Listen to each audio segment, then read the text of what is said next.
Welcome all of you. Hari Om. I'm so glad that that some of you are able to join me on this session.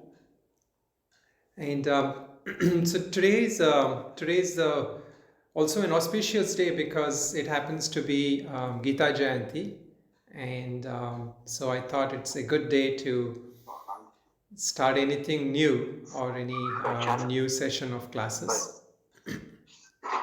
So what we will do in the this first session is that I will actually be going through some of this introduction today. It is going to be mainly an introduction of the Yoga Vasistha classes, and I'm also going to share very informally some basic ideas and information about this.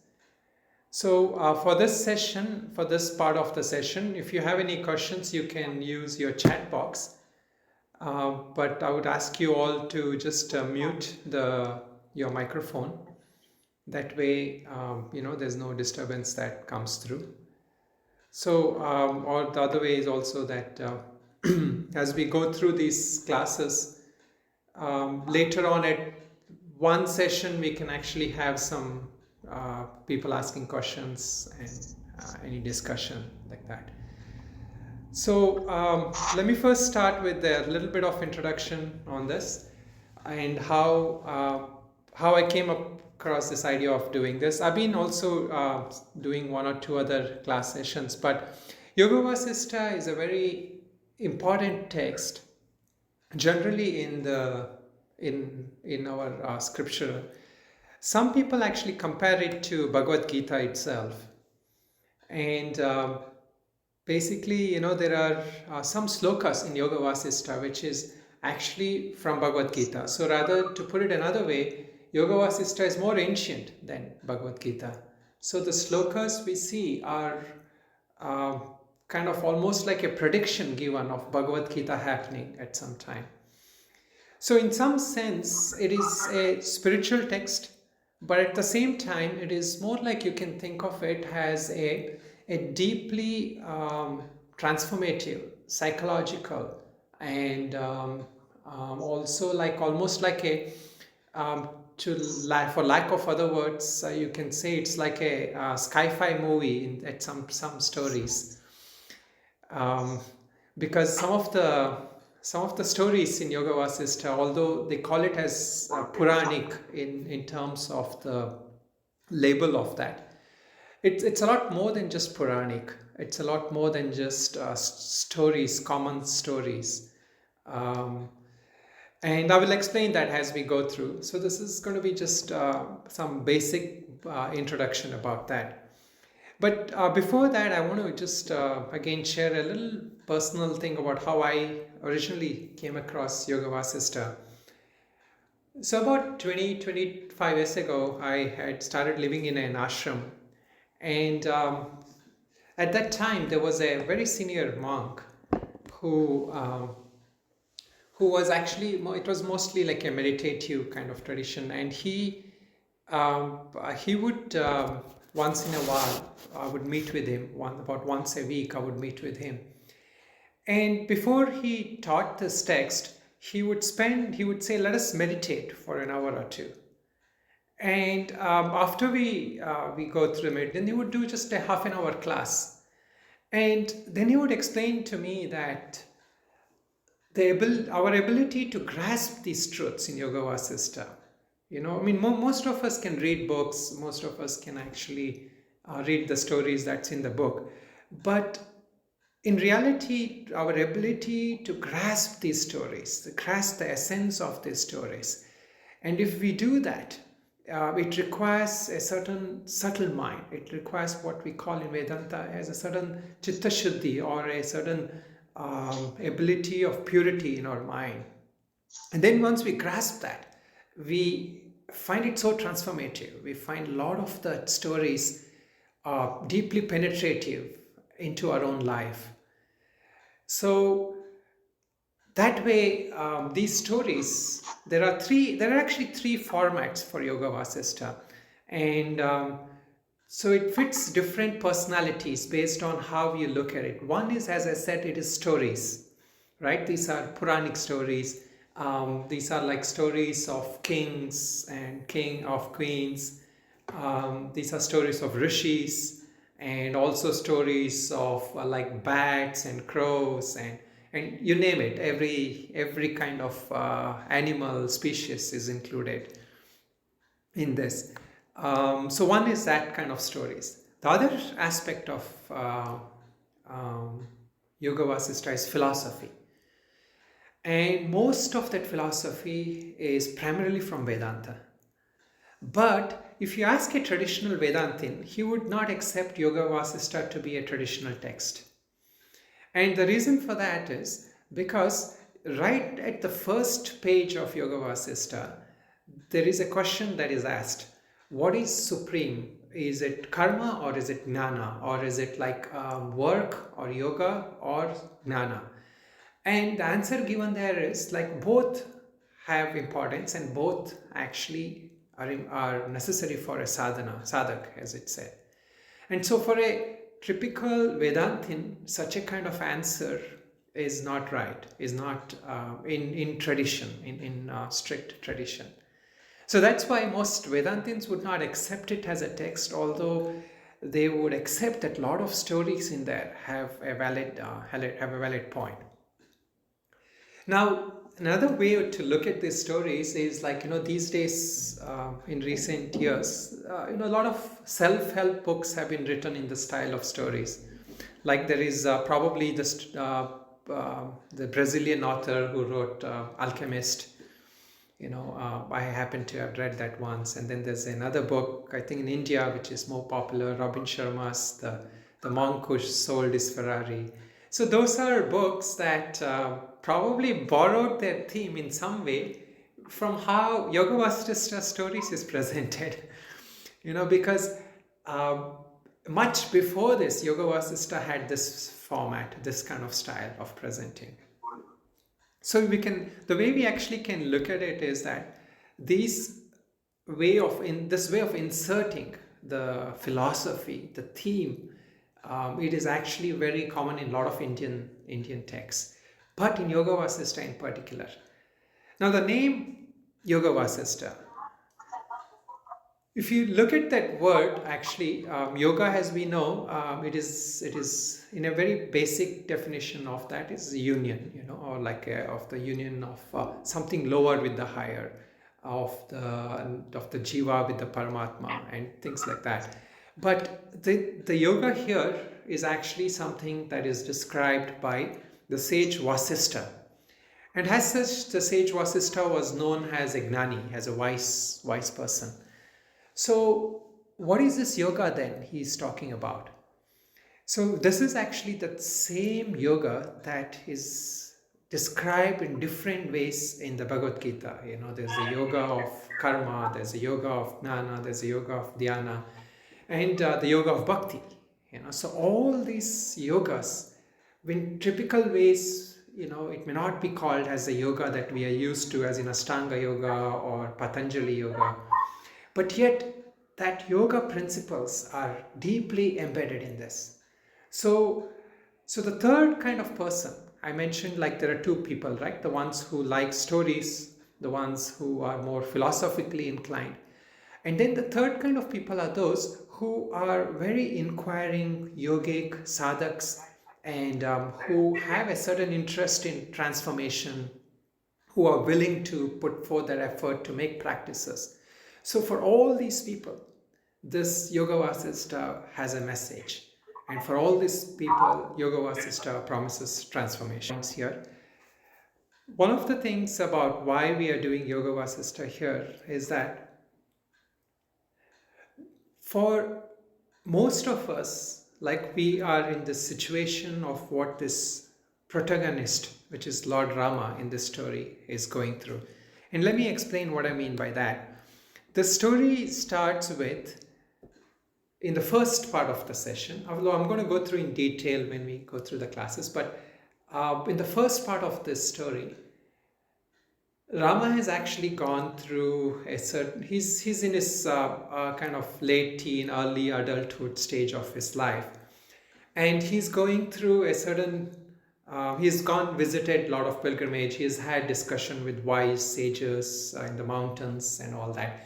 And he comes back, and he's going through a certain kind of what we may call as a certain depression in his life, or a certain kind of conflict, where he loses interest in life, he loses interest in living, and he doesn't.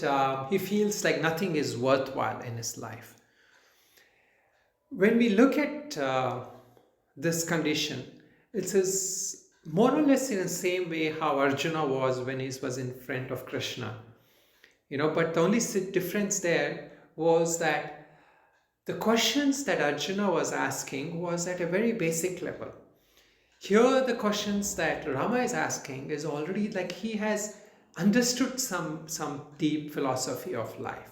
But yet he's going through some conflict, yet he's going through some depression. He doesn't find that the life that we are living in, the world that we are living in, is worth anything. And he's questioning the deep value of living life itself, or rather the kind of purpose of living life. So all of us at some point or the other will reach this in our journey, in our spiritual life. Our life kind of, for most people, what happens is when they ask some deep questions of life, people kind of tend to dismiss it. People kind of tend to tell them like, maybe you need to pick up some new hobby.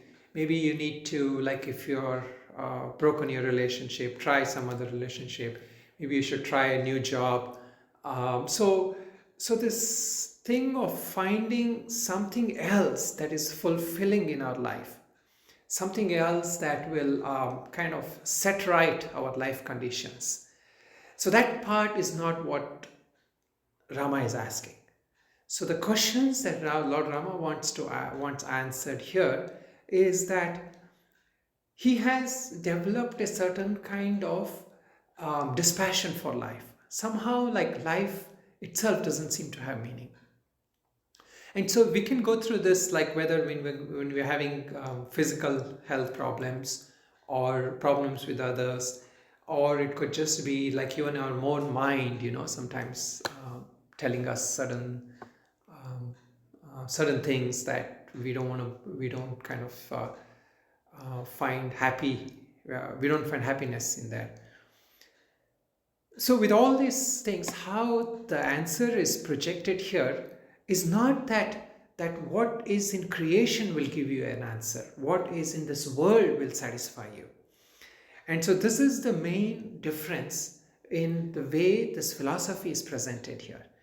This philosophy is not here talking about the changing something in the world. Here what it is telling here is that the whole world is nothing but a perception in your mind. So all that we are actually seeing, all that we are experiencing is actually a kind of how your vision of life is. So this is what is used by the Sanskrit word as srishti and drishti, The word srishti in Sanskrit is called as creation or the world that we see. Drishti is our vision, our perspective of the world. So generally for most people, the most philosophies that is offered in the world, whether you're talking about most Vedanta philosophies or yoga philosophies, and all the religions that the Judeo-Christian religions or the Islamic or any kind of religions, they're all mostly talking about this aspect of creation, this aspect of how something in creation is they have an answer how creation comes about, how creation ends, like at least for that one person, and how what you do, how you play out your role in this creation. Now, if that, like for example, if that is the world and you are actually seeing it and you are experiencing the world, so most people are talking about from this aspect of the world, of this creation. But what this Yoga Vasistha is doing is actually changing it. It is saying that this creation is actually existing because you have the seer here. So this is that philosophy part, which you don't have to understand everything in one introduction session, but I'm trying to plant the seed so that the more we listen on this, and this is how Yoga Vasistha works, the more we listen, the more we reflect, it starts transforming our perspective of life. And with that, all our sense of sorrow, our sense of unhappiness in the world, they actually start to change. So this shift from srishti, drishti to drishti srishti, which you don't need to technically follow all the terms, but this making the switch is what the whole essence of Yoga Vasistha's theories are. So this is actually spoken about in over like 60,000 verses. There are different 60,000, and which they have tried to condense it into what is called as Lagu Yoga Vasistha, which is about which has come down to, I think, about 6,000 to 7,000 verses, and that is further reduced more into another most texts we see into 16,000 or 1,600 verses and things like that. So, but the ultimate message about that is that it is not even religious, the message. The message of Yoga Vasistha is that in this one moment, you can bring about change. If you can get the deeper vision, the deeper perspective of life. So it is you can say it is like a psychology at a very highest level. And it is also metaphysics, because it kind of breaks down the whole world into what today actually it is more common in quantum physics to talk about this kind of language, where like in the realm of quantum physics, they say something like observing something actually influences the physical processes taking place. So there's a theory like you hear in quantum physics where like when you're seeing an object, that object has a certain structure. It can be even a thing like a brick, or maybe a phone, or a paper. They say like when there is a sear, all these molecules and structure kind of come together and give us this perspective, this vision of that. So this is the same thing which we had already knew in Yoga Vasistha, and that's why I mentioned in the beginning, like it's like some stories are like the sci-fi movies, like all those recent American movies like Matrix and Inception, where the people like break down, they jump, and they change the physical structure of the universe. But yet, it is not just another fable. It is not like a Puranic story, just like Ramayana or stories there. The bad people are like flying somewhere, and these good people jump and they shoot an arrow somewhere which goes. So it's not like that kind of like mythology kind of stories. These are stories which actually kind of are used as a means to explain that the metaphysics of the world, or this perception of the world, is nothing but in the perspective of the seer. And so if you break down the seer, if you are able to penetrate into this sense of seer, then these objects in the world also tend to kind of fall apart. So a couple of more points I want to mention. So the way the whole text is broken down, right? It has both this individual element, and then it has this world element. And I'm going to just quickly explain how that. So the first chapter, and I briefly talked about it, is about this dispassion, or what is called as Vairagya of Rama. And here, Rama is not so much like the god. Of course, he is the god, but he is more like somebody who, in a human way, is like a person asking normal human questions that based on his human experiences. So you can say he's like a sadhak. He's like he's one who who is in this process of unraveling his true nature. So whether some people who have very strong devotion towards Rama say that he undertook this kind of delusion or Maya so that people can learn that same process. So that is one way to look at it. The other way to look at it is that this aspect of Rama, as it's explained in the story, it is not that there is just one Rama figure.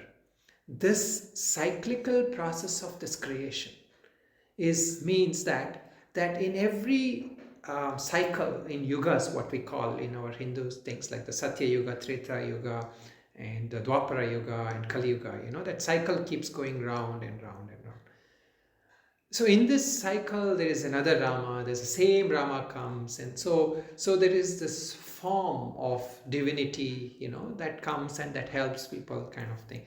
So those are all again, if some of us believe it, that's fine. If some of us don't want to believe it, that's also fine. Because what Yoga Vasistha offers us is an opportunity to question all these structural frameworks we have created. Yoga Vasistha also offers us to be forthright and question. And so you'll see a lot of questions Rama asking in the whole text. Sometimes he says things like, I don't see it. So how do I believe what you are saying? So it's very forthright in his questions, and that helps us because even though some of us may have faith, some of us may have spiritual understanding, at somewhere deep within us, because of our human experiences, we may have this question, like, what is this thing about? What is maybe some, like even this somebody like a Swami talking to you, maybe he knows, maybe he doesn't know, why should I take it at that word? Because my experiences don't relate exactly to what he's saying sometimes. At least I used to have such thoughts before, So that kind of deep-seated questions we have, that also gets answered. And so the second part of that is where we become an aspirant, a sadhak in this. So we move from what we call as having some vairagya towards the world. Like we start losing this sense that everything in this world is great. Sometimes for people who are going through a great phase in their life, you ask them how's life, he says, it's great, I love my life, I love my job, I love my spouse, or I love my place, everything. Everything seems to be happening in a good phase. But then at some point, all of us hit some dead end or some things change. At that point, we go through this phase of Vairagya. And if that Vairagya is not channelized by counsel from wise people or what we call as gurus or shastras, scriptures, or good environment, then that will dissipate off and then we will pick up the next thing to run after. And this is that whole phenomena of rat race that we see in the world. Like you pick up one thing, one object, and like a child, the toy, after a while, it stops to give you that joy. You drop the toy, and then you look for another toy. So this is an endless cycle. And so this sense of Vairagya, the moment you get it, and one of the Swami Shivananda from the Divine Life Society used to say that the moment you get Vairagya, you should drop your bag and seek after that truth. And that's practically what he did. He dropped everything and went to the mountains kind of thing. But not all of us need to do that kind of drastic thing. What it is suggested here is this deep inquiry, this ability to question our experiences of life. From that arises aspiration. So the second chapter of the book deals with that. Like one who is an aspirant, how do you start? How do you start on making this inquiry? And for that, other stories are presented and people's experiences are shared, how they made that switch from being having that Vairagya to Mumukshu, what is called. And the next part of that, it shifts from this microcosmic experience of one's life to macrocosmic again. So it shifts from like my individual experience to the experience of creation. So then he starts explaining about what is the nature of creation, utpatti, and the creation aspect. And then it goes through how it exists, sthiti, what is the sthiti prakarana, that is the how preservation. And eventually, how does it come to an end, or how is the creation cycle comes to the end of it. And so this is the part that precedes the final chapter, which is the biggest chapter in the book, called Nirvana Prakarana, or liberation. Now, when you look at it, when we look at this, the same verse, I'm going to just the first verse itself, in that what we call has generally the invocation verse, it is which I'll go through in the next class. But in that invocation verse itself, it is actually mentioned that I'm not saluting to a god. I'm not saluting to take blessing from a guru. What I'm saluting is that truth principle, which is from which all this creation arises, this existence happens, and this end of existence comes to happen. So that is that's the first invocation. This is a yata sarvani bhutani pratibhanti stitani cha yatraivopashamam yanti tasmei satyatmane namaha. So I'm bowing to that truth principle, not to any god, not to any guru, or not to any figure. So that is the basis on which Yoga Vasistha actually starts off. And then he goes on to say that this whole sense of creation, it doesn't need to have like a cause and effect phenomena. And this is very different to how most other scriptures tell us. And the phrase that is often repeated for this is called as kakataliyanaya, which is a crow, like a bird, a black crow, comes on a coconut palm tree at the very moment that coconut falls. So normally if you miss that seeing in a moment, you would actually think that the crow came, sat on it, and then it fell. The cause and effect, like how everything in our life happens. Like I do this and this happens. I do that and that happens. So that kind of cause and effect relation, which is built in our most philosophies of life, it uproots that right in the beginning. It says like the sense of cause and effect itself, the crow coming at the same moment that thing falls has no correlation. So in that sense, if we look at it, it's actually coming back to our individual thing, that our waking life, which we continually have a cause effect. See, if you're in a waking life, what we think is, I woke up yesterday and I'm now going through this person, and I'm now the Swami, and here I am, and I have this few friends and people who are listening to me. Now that is my general sense of how world works. But what he's actually saying is that this is more like how he's relating to how the dream world happens, If you really kind of look at dream world, that dream world, there is no starting in any dream. Like if you try to correlate, where did that dream start from? Like when you wake up in the morning, if you remember some part of the dream, and you try to look like, where did that dream start from? You can't see where the dream started. And you can see where the dream has ended, but what has it ended into? It has ended into either another dream or it has ended into a wake-up. So in that sense, what he's actually trying to do is he's trying to break our grasp of everything of the world, as like, okay, this is happening, that is happening, that is happening, that is happening, into this thing of all being just a phenomena that's unraveling.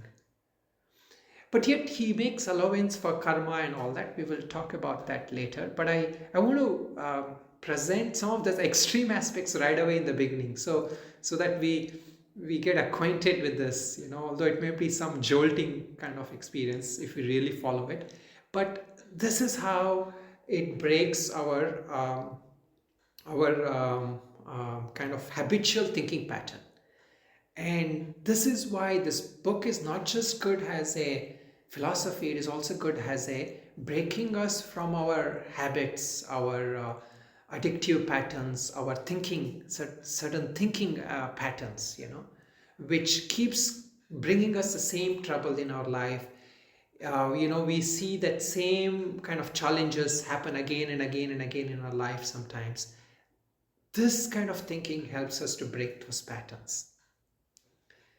And so what the sage Vasistha here in his thing is actually calling us to do is he's asking us to make this direct observation of mind, but not just like as in a like doing any kind of a meditative state we go into where we look into our mind and all that. No, through some simple stories he's planting these seeds, and he presents to us through these stories its notions, its reasoning, our assumed sense of this cause and effect, and the sense of there being an observer who is having this observation.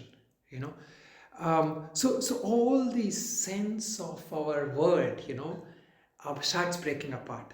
And this happens also in the world. Like, for example, like when physics was there, original classic physics, people defined everything according to the classic physics things. But then there came these fields such as quantum physics, which defied that, which actually started presenting theories to question that. So that same kind of thing we have to do in our own kind of philosophical evolution and spiritual evolution, of course. Coming back to this one thing, the one of the things he talks about is this thing of what is called as drishya drishti. So what I was calling as drishti srishti, you can also call it as, so the drishya is the world that we see, or the srishti, you can say, right? And now there is a drishti, the seer. Now this takes a kind of what he says in one of the famous slokas that he gives is Drishtra drishyasya sattahi bandha ityabhidiyate drishta drishyavashat bandho drishyabhave vimuchyate. So what this verse is actually saying here is the sense of seer, drishta, right? This observer creates the sense of drishya, that what is seen. And now, sorry, let me just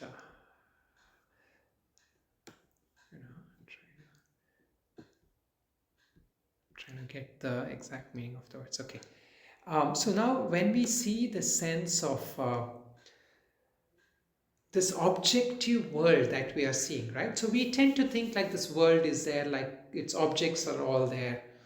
And when we go to sleep, that objects is not in our vision, right? And we don't have any experiencing the sense of being an experiencer of that. So we tend to think that because that objects is there, I have come and gone. Like this objects are always there. I kind of think I am kind of gone into sleep and then I come back, it is still there, right? Now, what he's actually saying is that the sense of seer, right? The sense of me being there, experiencing this world is actually making this also visible. And this is again in line with what I was earlier talking about quantum mechanics, how they are saying that the objects are there, have a certain molecular structure based on the perspective of the seer. But when we really look at it, that it is not that the objects are binding us. When we can take for objects, we can substitute it by people, places, life situations. We think that those situations are there and I am here as experiencing them. So the immediate transformation of this is when we actually see that I am experiencing this I itself, he's actually kind of questioning. And when you kind of question into the sense of this I itself, the sense of this relation, this world was there, that kind of starts drifting away. And then it becomes like the sci-fi movies like Matrix, like then everything becomes manipulated there. You kind of change and manipulate. And that is how this divine beings live. And so then when we look from that sense, we can take why this mythology, this thing of moving from one place to another. And like there are stories, like many of you might have read books like Autobiography of Yogi and all, like there are stories of saints who dematerialize their body in one place, appear in another place. And so what happens for them is this world has this fixed solid reality starts breaking apart. It starts becoming hazy, and then at will they're able to create what they want, and at will they're able to dissolve it. And now this comes back to our first verse, that first verse where he's talking about that yata sarvani bhutani pratipanti stithani cha, that verse which I said, where creation, everything appears to that truth. Now that truth is actually not something in the world out there. Sometimes people say it is Brahman, it is somewhere else. But actually that truth is like we can see in our own thoughts. At one moment I have a thought of, let us say, an ice cream, or a thought of course I'm here so cold here in Rishikesh now, so I wouldn't think of an ice cream. I'll probably be thinking of some hot soup or something like that. But the moment that thought comes, there is creation in my mind, right? So it is an objective world is formed in my mind. And now it stays, and then after a while it goes away. Maybe I actualize it and it becomes an object. I go make a hot soup, or I go buy a hot soup, I drink it, but then again it goes away. So that is how the sense of creation, he says, arises in this, what he calls as a truth principle, and what we can call as awareness. In our awareness, a thought arises, a thought stays, and a thought goes away. And this thought of this world, as we experience this, is different to how maybe like a cat or maybe another sentient being like a plant or something experiences, because the nature of their thought of the world is different. And that same level, if we think of it like higher evolved beings, like maybe what we call as the gods or devas, they see the world and experience the world in a much different level. And this kind of thing is the essence also of what we call as the yoga. And this kind of yoga, this wisdom-born yoga, jnana janit praman se, like from our wisdom, our own intuition, our own insight, that thing that arises. Now that will help us to unravel and understand not just this thing of creation, but by our own mind, our own working, our own sense of ego, our own jiva bhava, our own sense of even what we call as atma. So all this starts falling in place. And so this is why this kind of structured study of Yoga Vasistha, can be very helpful.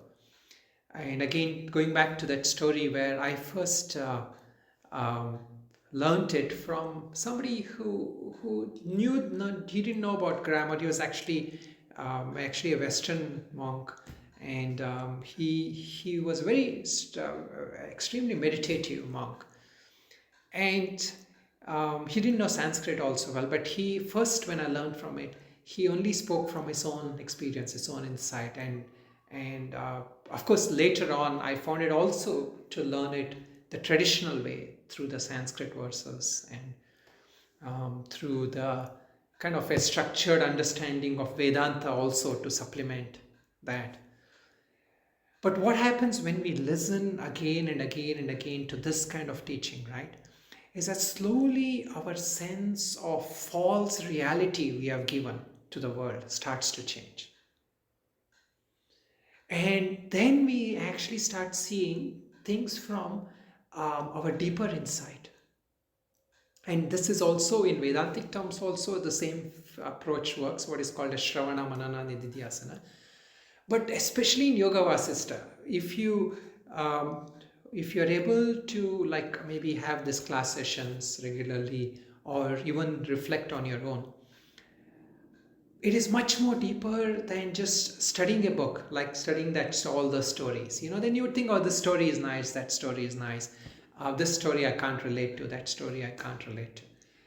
But by going through this format, right, this ability to penetrate into each stories and unravel the truth and the beauty of each stories.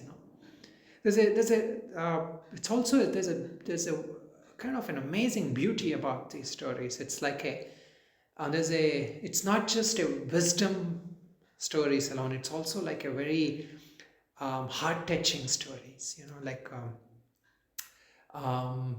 Even like stories of a wife who wants to awaken her husband because she has woken up to the truth.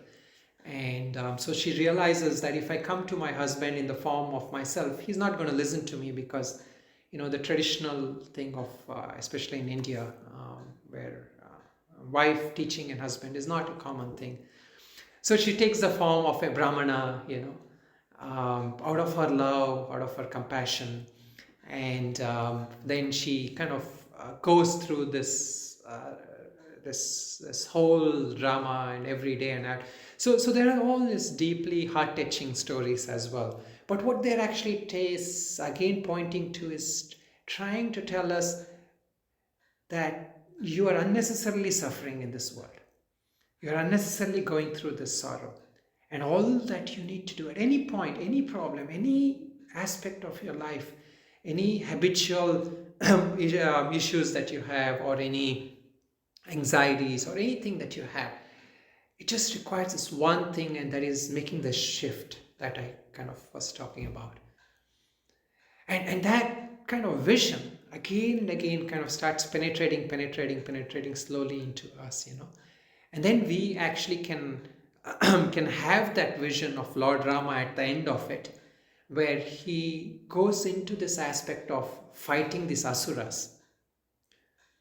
He has been asked before, when he's going through this phase of depression, he is actually been entrusted upon this thing of fighting the asuras to protect some rishis. But he doesn't want to take on that because he is himself going through this depressive, this state of being in depression, or what we call as Vairagya. It is actually a different form of it. It doesn't equate to depression. He's going through this form of Vairagya. So then through this form of mumukshva, and then through this form of understanding how this creation arises in the mind, stays in the mind, and dissolves in the mind, to this nirvana, the last chapter of nirvana. And then you would think okay, after nirvana, then he's blissed out, right?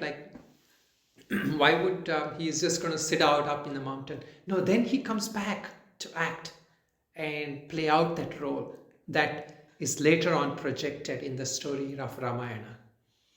So this is almost like a precursor to Ramayana, you can say. If we don't immediately if we are willing to put away this thought that Rama is God for a moment, how did he become this aspect? So that unraveling of that happens actually here. So in that sense, it is a very non-traditional stories presented in an Indian style of Puranic stories. So that is more or less the introduction for today, and my interest in actually doing these classes, and I will just explain a little bit about how the format of the classes and other things that I will be doing, and also a little bit about maybe if anybody is interested in the book, just a couple of thoughts on that. So for now, the format I'm thinking of these classes, because as in any kind of thing, we have to do it regularly, and given the fact that the other days. And in that session, we will actually focus more on things such as some of the Sanskrit verses, like which are there in the